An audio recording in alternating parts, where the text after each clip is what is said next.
Assalamualaikum warahmatullahi wabarakatuh.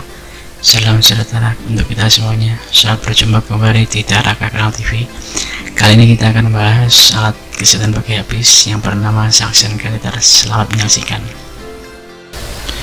Suction catheter adalah alat pembersih jalan nafas pada saluran sistem pernafasan dengan cara penyedotan untuk mengeluarkan cairan berlebih, khususnya pada daerah orofaringeal dan nasofaringeal atau daerah rongga mulut dan rongga hidung.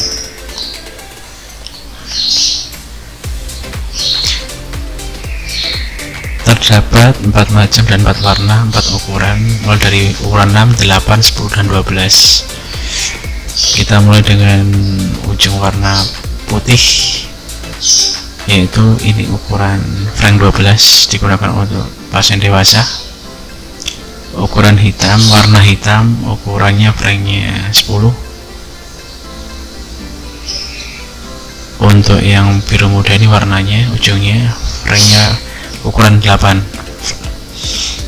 Yang ini abu-abu, ukurannya ukuran Frank 6. Biasanya digunakan untuk anak-anak ukuran 6 dan 8. Sekian dari saya, terima kasih, semoga bermanfaat. Salam sejahtera untuk kita semuanya.